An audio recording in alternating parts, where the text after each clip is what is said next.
Hello candidates, हम लोग air force phase 2 के लिए चलो बेलगाम सीरीज़ चला रहे थे, जिसमें मैं आपको फेज़ 2 का पूरा प्रोसीजर विद इन 15 डेज़ के अंदर पढ़ाने वाला हूं।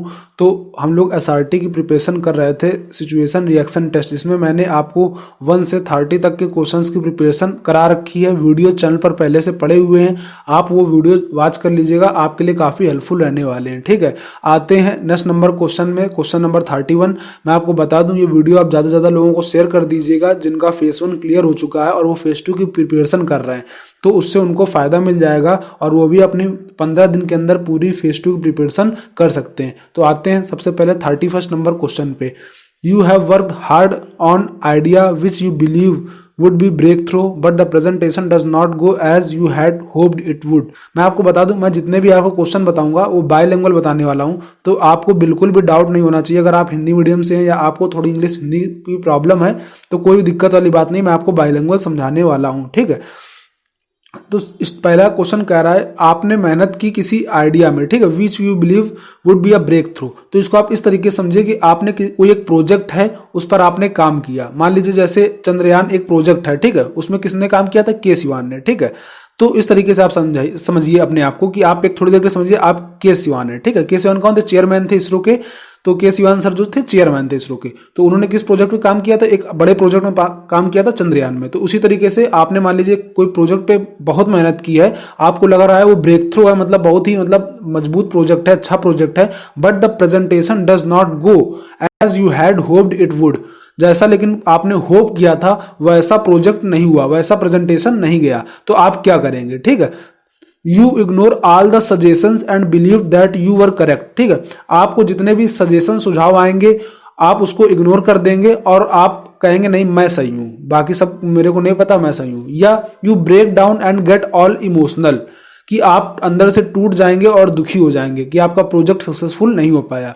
या फील लाइक अ लूजर, या आप अपने आप को एक लूजर की तरीके महसूस करने लगेंगे। ऑप्शन सी कह रहा है take this as a learning experience and convince yourself you will be better the next time, कि अपने आप को आप कन्विंस करेंगे ये कहकर कि चलो ठीक है, मैंने पहली बार में कुछ लर्न किया, सीखा, आगे मैं इस तरीके से या इससे अच्छा कर सकता हूं। ठीक है, तो ऑप्शन सी बिल्कुल करेक्ट है। अगर आपसे कोई बड़े प्रोजेक्ट पे मिस्टेक हो गई या आपने जैसा सोचा वैसा नहीं हो पाया आपके होप के मुताबिक, तो आप उसको लर्निंग के तरीके लीजिए और आगे उससे अच्छा करने की कोशिश करिए। बाकी के ऑप्शन ए, बी और डी गलत है, आंसर सी इज करेक्ट।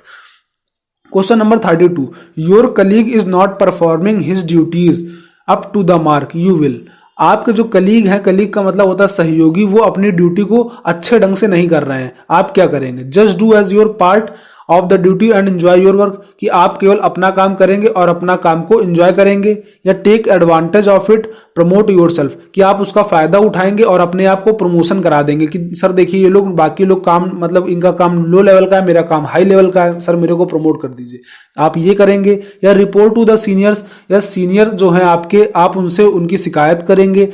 या try and handle his customer to maintain the company status, ठीक है, कि आप ट्राई करेंगे और हैंडल का मतलब कोशिश करना यहाँ पर कि कस्टमर जो उनके कस्टमर हैं मैं उनको किस तरीके से मेंटेन कर लूं कि कंपनी का नाम ना खराब हो, कि कंपनी का स्टेटस जो है वो ना खराब हो। तो ऑप्शन नंबर डी करेक्ट है, बिल्कुल ही, क्योंकि आपको कंपनी को लेकर चलना है, कंपनी का स्टेटस ना खराब हो, इसलिए आपको अपना काम करना है और हो सके तो कंपनी का नाम आपको बनाए रखना है। अब बाकी के लोग नहीं काम कर रहे हैं तो उसके लिए आप जिम्मेदार नहीं है, आपको अपना काम करना है और कंपनी का नाम भी खराब नहीं होने देना। ठीक है, मैं बता देता हूं ऑप्शन ए, बी, सी क्यों नहीं हो सकता। देखिए, अगर आप सीनियर से रिपोर्ट करेंगे तो आपका कोई हक नहीं होता कि आप किसी का रिपोर्ट करें, किसी बड़े का या किसी साथ वाले का रिपोर्ट करें, वो आपके लिए अच्छा नहीं है। एडवांटेज आप लीजिए नहीं बिल्कुल भी, क्योंकि ये गलत बात हो जाएगी कि आप सामने वाले को आप कम समझकर, कमजोर समझकर आप एडवांटेज ले रहे हैं उसका। या just do your part of duty, कि आप अपने काम से केवल मतलब रखें, बाकी कंपनी डूब रही है या कंपनी का लॉस हो रहा है उससे आप मतलब ना रखें। तो ऑप्शन नंबर ए, बी इस वजह से नहीं हो सकता है। ए, बी, सी तीनों गलत, ऑप्शन डी सही है कि आप अपने कंपनी का नाम खराब ना हो इसलिए आप उनके कस्टमर को भी डील करने की कोशिश कीजिए, जो अभी शायद वो अभी नए आए हो, इस वजह से वो अपने काम को अच्छे ढंग से ना कर पा रहे हो इनके कलीग, तो इस वजह से ऑप्शन डी करेक्ट है। क्वेश्चन नंबर 33 में आते हैं, you find that in your office some people do not have much work you will try. आपने देखा कि आपका जो ऑफिस है वहां पर कुछ लोगों के पास काम नहीं है, ठीक है, मतलब वो ऑफिस पे गप्पे सप्पे लड़ाते हैं या ऑफिस में बैठे रहते हैं, ज्यादा काम नहीं उनके पास, आप क्या करेंगे? To get rid of them somehow, कैसे ना कैसे करके आप मतलब उनसे छुटकारा पा लेंगे, कि आप उनसे छुटकारा पालो या ज्यादा सही है, ठीक है। Not think much about it as the responsibility lies on others, आप उनके बारे में नहीं सोचेंगे क्योंकि अब वो लोग काम नहीं कर रहे हैं या मतलब उनके पास काम कम है तो वो उनके ऊपर जिम्मेदारी जाएगी, हमको उससे क्या लेने देना, आप इस तरीके से सोचेंगे। या to shift them to other section where there is a shortage of people, कि आप उनको शिफ्ट कर देंगे दूसरे सेक्शन में या दूसरे ऑफिस में या कंपार्टमेंट में जहां पर कम लोग हैं, मतलब कम लोग होने से क्या होगा, काम वहां पर ज्यादा होगा, तो इस वजह से जो फ्री लोग हैं उनको क्या कर दीजिए, आप वहां पर भेज दीजिए जहां पर कम लोग हैं, कि ये आप करेंगे। कि आप उनको ट्रेन करेंगे, to train them and make them fit for promotion to higher grade, कि आप उनको ट्रेन करेंगे और फिट करेंगे प्रमोट करने के लिए हायर ग्रेड के लिए। तो देखिए आप क्यों प्रमोट करेंगे, आप तो ऑफिस में वहां काम करने जा रहे हैं, किसी को प्रमोट करने नहीं, तो ऑप्शन डी भी गलत है। तो ऑप्शन सी जो है वो सही है बिल्कुल, कि आप ये कर सकते हैं कि उनको उस शिफ्ट में ट्रांसफर कर दिया जाए या उनको इस शिफ्ट में बुलाया जाए जहां पर जिस शिफ्ट में कम लोग हैं, ठीक है। कम लोग होने की वजह से वहां पर क्या होगा, वर्क का लोड ज्यादा हो जाएगा, लेकिन जब वहां पर और ये लोग जो फ्री वाले हैं उनको भी भेज दिया जाएगा तो एक इक्वालिटी आ जाएगी, सबके काम के बराबर हो जाएगा सबका काम, ठीक है। तो ऑप्शन सी जो है वो बिल्कुल सही है। क्वेश्चन नंबर 34 पे आते हैं। Your boss has given you some urgent assignment at the end hour, what would you do, आपका एक बॉस है, उसने आपको आखिरी का एक घंटे में आपको एक काम दे दिया है, आप क्या करेंगे? क्वेश्चन नंबर 34 था। Try to finish the job as per its requirement, कि आप जो उसने काम दिया है आप उसको फिनिश करने के लिए सोचेंगे कि मतलब ये उनकी रिक्वायरमेंट है, इस वजह से आप वो काम फिनिश करेंगे। या tell him that you would do it at next day, कि आप ये सोचेंगे कि चलो यार मैं उनसे बॉस से ये कह देंगे कि मैं आपको जो काम है मैं अगले दिन कर दूंगा क्योंकि आज का समय खत्म हो चुका है काम करने का। या request one of your colleague to help him, कि आप अपने कलीग अपने आप सहयोगी साथ वाले से कहेंगे कि भाई मेरी मदद कर दो, बॉस ने आखिरी घंटे में काम दे दिया है। या नन ऑफ दिस, या इनमें से कुछ नहीं करेंगे। तो ऑप्शन ए बिल्कुल सही है कि आप देखिए उनसे मदद क्यों लेंगे जब काम आपको दिया गया है, एक घंटे एक्स्ट्रा वाला या एक घंटे बचे हुए हैं, तो क्या हुआ, काम आपको ही खुद करना पड़ेगा क्योंकि बॉस ने आपको काम दिया है। तो try to finish the job as per its requirement के अनुसार आपको काम करना पड़ेगा, ठीक। Your bathroom tap is leaking and is a constant source of irritating noise, you would, आपका जो बाथरूम का टैप है वो खराब हो गया है, लीक कर रहा है और उससे लगातार एक आवाज आ रही है जो आपको क्या कर रही है, इरिटेट कर रही है, आप क्या करेंगे? Sleep with pillow upon your ears, आप अपने कान में तकिया रख के सो जाएंगे। या पुट अ बकेट अंडरनीथ, कि आप उस जहां से लीक हो रहा है वहां पर एक बाल्टी रख देंगे। या try to put up a cork upon the mouth of the tap, कि आप जो टैब होता है ना उसके मतलब टैब में एक लकड़ी या कुछ चीज ऐसी फंसा देंगे जिसको हम लोग हिंदी इंग्लिश में कॉर्क बोलते हैं, जिससे पानी न रिसे, ठीक है। Call a plumber to repair the tap, तो देखिए आप ऑप्शन नंबर डी बिल्कुल सही है कि आप प्लम्बर को बुला दीजिए, रिपेयर करा दीजिए, तो वो ज्यादा सही है, ठीक है। बाकी के ऑप्शन ए बी सी वो तीनों गलत हैं। ऑप्शन डी सही है कि आप प्लम्बर को बुलाइए, वो रिपेयर कर देगा क्योंकि उसको अच्छे ढंग से इसके बारे में नॉलेज होगा, कहां से लीक कर रहा है, क्या प्रॉब्लम है। You are a social worker, आप एक सामाजिक कार्यकर्ता हैं। ऑन विजिटिंग एन ऑर्फेनेज, आप एक ऑर्फेनेज गए थे, ठीक है, विजिट करने, देखने सुनने क्या काम चला। क्वेश्चन कौन सा था, एक मिनट रुकिए मैं क्वेश्चन खोल लेता हूँ। हाँ ठीक है, तो आप एक ऑर्फेनेज गए थे, वहां पर देखा there is a one child who is not ready to let you go away, वहां पर एक ऐसा बच्चा था जो आपको जाने नहीं दे रहा था, ठीक है, वो आपको कह रहा था रुकिए रुकिए, आपको जाने नहीं दे रहा था, तो आप क्या करेंगे? यू इग्नोर द चाइल्ड, आप उस बच्चे को इग्नोर मार देंगे, because you have other kids to attend, कि आपको भी दूसरे ऑर्फेनेज भी जाना है बच्चों को देखने के लिए, तो इस वजह से आप उस बच्चे को इग्नोर मार देंगे। You live with no concern, आप बिना उसकी कोई भी कुछ उसको सोचे समझे आप ऐसे छोड़ के तुरंत चले आएंगे। या you decide to visit him every Sunday, या आप ये डिसाइड करेंगे कि आप उससे हर संडे को मिलने जाएंगे, कि आप ये डिसाइड करेंगे। ऑप्शन डी कह रहा है you talk to the authorities, जो वहां पर और भी अथॉरिटी है आप उससे बात करेंगे और उनके पेरेंट्स का अरेंज करा देंगे, मतलब जो गोद ले सके। आप बिल्कुल ऑप्शन डी सही है कि आप अपने अथॉरिटी से बात करेंगे और उनके लिए पेरेंट्स का अरेंज करा देंगे, क्योंकि उसको जो उनको अडॉप्ट कर सके, ठीक है। तो ऐसे लोगों का पेरेंट्स, जिनको पेरेंट्स ऐसे पेरेंट्स भी होते हैं जिनको चाइल्ड की जरूरत होती है, मतलब जो अडॉप्ट कर लेते हैं, तो आप उन पेरेंट्स को कॉन्टेक्ट करेंगे, ठीक है। तो ऑप्शन डी बिल्कुल सही है। आते हैं क्वेश्चन नंबर 37 में, you are a team leader, आप किसी टीम के लीडर हैं। You are suppose to hold a convention on HR issue, ठीक है, आपको कोई एक मतलब इशू है, कोई एक संगठन के लिए आपको एक इवेंट है, उस पर आपको काम करने के लिए बुलाया गया है। But your team members are unable to get adequate sponsorship, लेकिन आपके जो बाकी के 7 लोग हैं, साथ वाले, वो सहयोग नहीं कर पा रहे उतना। You put in your money and hold the event as scheduled, आप अपना पैसा ले लेंगे और इवेंट की चिंता नहीं करेंगे। या you try and motivate them they can do it, कि आप अपने जो कलीग साथ वाले हैं मेंबर टीम में, आप उनको मोटिवेट करेंगे और उनसे कहेंगे कि नहीं तुम भी आओ साथ में, मतलब हम लोग इसको कर सकते हैं, जो एचआर इशूज है, मानव संसाधन इशू वाला, इसको हम लोग कर सकते हैं।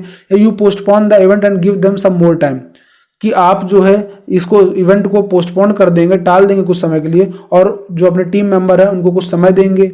You tell them things can work out like this and cancel the event, आप सोचेंगे ये काम हम लोग दूसरे तरीके से कर सकते हैं, तो आप जो इवेंट होना है उसको कैंसिल कर देंगे। तो ऑप्शन नंबर डी भी बिल्कुल गलत, ऑप्शन बी बिल्कुल सही है, कि आप ट्राई करेंगे और मोटिवेट करेंगे कि वो लोग ये ऐसा कर सकते हैं, मतलब ठीक है, तो ऑप्शन बी बिल्कुल सही है। आते हैं 38 नंबर क्वेश्चन में, यू आर इन अ बस, आप एक बस में हैं। The bus reaches your stop, बस वहां पहुंच गई है जहां पर आपको उतरना था। But still you have not purchase the ticket, लेकिन अभी भी आपने टिकट नहीं खरीदी है। बिकॉज ऑफ हेवी रश, बहुत भीड़ होने की वजह से। क्या करेंगे आप? Jump out quickly to avoid embarrassment, embarrassment ना झेलनी पड़े उस वजह से आप तुरंत कूद जाएंगे जैसे आप अपने स्टॉप में पहुंचेंगे। कॉल द कंडक्टर, कंडक्टर को बुलाएंगे और उसको पैसे देंगे और टिकट खरीदेंगे। या hand the money to someone sitting nearby to give it to the conductor, कि आप जो है अपने जो बगल में जो बैठा उसको पैसे दे देंगे और उससे कह देंगे कि कंडक्टर को दे देना। या give the money to the driver, कि आप मनी के जो है जो पैसा है वो ड्राइवर को दे देंगे। तो ऑप्शन बी बिल्कुल सही है, कि कंडक्टर को बुलाएंगे और उसके बाद उससे को पैसे देकर टिकट खरीदेंगे। ना ही आप ड्राइवर को देंगे, ना ही आप अपने बगल की सीट वाले को देंगे, और ना ही आप बिना टिकट के ऐसा ही जंप आउट नहीं कर जाएंगे। ठीक है, 39 नंबर क्वेश्चन में आते हैं। आफ्टर योर ग्रेजुएशन, आपका ग्रेजुएशन होने के बाद आपको एक नौकरी का ऑफर आया है, गवर्नमेंट नौकरी का, ठीक है। हाउएवर, हालांकि आपका जो दोस्त है says that you have to pay a bribe to get the appointment order, कि आपको अपॉइंटमेंट लेटर तभी आएगा जब आपको थोड़ी बहुत घूस देनी पड़ेगी। घूस, ठीक है, ब्राइब का मतलब घूस। Go to some influential political who can help, आप किसी पॉलिटिशियन, किसी नेता के पास जाएंगे कि भैया मेरी मदद करा दो, वो घूस मांग रहा है। या accept the job by paying the bribe, consoling yourself that this is the present social setup, कि आप जो है उसको घूस दे देंगे और अपने आप को इस तरीके से कंसोल करेंगे, मतलब अपने आप को इस तरीके से मतलब मनाएंगे अपने आप को कि मतलब ये आजकल का कल्चर है, घूस देकर ही काम होता है। ठीक है, कि आप इस तरीके से घूस दे देंगे और अपने आप को मनाएंगे। या you accept the job by paying the bribe, कि आप अपने जॉब को एक्सेप्ट कर लेंगे घूस देने के बाद, और but firmly resolve that this is the last time you will pay back, लेकिन आप वहां पर एकदम दृढ़ निश्चय के साथ एकदम कन्फर्मली ये कह देंगे कि अब इसके बाद मैं कोई घूस नहीं दूंगा, ये मेरी आखिरी घूस है, और आप घूस दे देंगे। ठीक है, कि आप सी नंबर ये करेंगे। या you flatly refuse the offer, कि आप सीधे मना कर देंगे घूस देने के लिए। तो आपको ऑप्शन नंबर डी बिल्कुल सही है, आप सीधे मना कर देंगे। रीजन मैं आपको उसके पीछे बता देता हूं। जितनी भी गवर्नमेंट जॉब आती हैं इसमें सरकार से पूरी तरीके से हर काम होता है, और इसमें कोई भी फ्रॉड वाला चीज, या आपको मैं बता दूं कि कोई भी इलीगल एक्टिविटी नहीं हो सकती है। तो इस तरीके से सरकार कभी भी आपसे पैसा नहीं मांगती किसी भी जॉब के लिए। तो इस वजह से ऑप्शन ए बी सी तीनों गलत हैं, डी बिल्कुल सही है, कि आपको इस तरीके की नौकरी को तुरंत ठुकरा देना चाहिए। ठीक है, आते हैं ऑप्शन नंबर 40 में। When you visit an historical place you try to, आप किसी ऐतिहासिक जगह घूमने गए, मान लीजिए ताजमहल आप गए, क्या करेंगे? सी द वेदर, वहां का आप मानसून देखेंगे, और enjoy the break of monotonous life, कि आप और अपने लाइफ को एंजॉय करेंगे। कि option number B, see the uniqueness of architectural design, कि केवल आप वहां पर जाकर वो यूनिक जो अलग चीज है वहां की डिजाइन आप उसको देखेंगे। या एक्सप्लोर द कल्चर और social expect of the design, कि आप वहां पर एक्सप्लोर करेंगे, मतलब देखेंगे या खोजेंगे कल्चरल और सोशल, सांस्कृतिक और सामाजिक डिजाइन, जो वहां पर जो भी चीजें हैं वहां सांस्कृतिक सामाजिक आप उनको देखेंगे। तो ऑप्शन सी बिल्कुल सही है, कि आप उन्हीं को एक्सप्लोर करेंगे जो कल्चरल और सोशल एक्सपेक्ट वहां का बताता हो, कि जैसे आप जाएं तो आपको वहां का कल्चर और सोशल दोनों चीजें मालूम चल पाए कि उस समय क्या वहां पर मतलब कल्चर था, क्या सोशल एक्टिविटी वहां पर कंडक्ट की जाती थी। तो ऑप्शन सी बिल्कुल सही है। तो 40 तक हम लोगों ने एसआरटी डिस्कस कर ली है, बाकी की बची हुई एसआरटी हम लोग नेक्स्ट वीडियो में डिस्कस करेंगे। और अगर आपको वीडियो अच्छा लगा हो तो आप वीडियो अपने फ्रेंड्स को शेयर कर सकते हैं जिनका फेस 1 क्लियर हो गया है, और उनको जो चलो बेलगाम सीरीज है जिसमें मैं आपको 15 दिन के अंदर पूरा एयरफोर्स का फेज 2 का प्रोसीजर बताने वाला हूं, उसके बारे में बता सकते हैं और ज्वाइन करा सकते हैं। मैं आपको एकदम फ्री में प्रिपरेशन करा रहा हूं। अगर आपको वीडियो अच्छा लगा है तो आप चैनल को सब्सक्राइब भी कर सकते हैं। तब तक के लिए जय हिंद, वंदे मातरम। कोई डाउट है तो आप कमेंट बॉक्स में भी पूछ सकते हैं।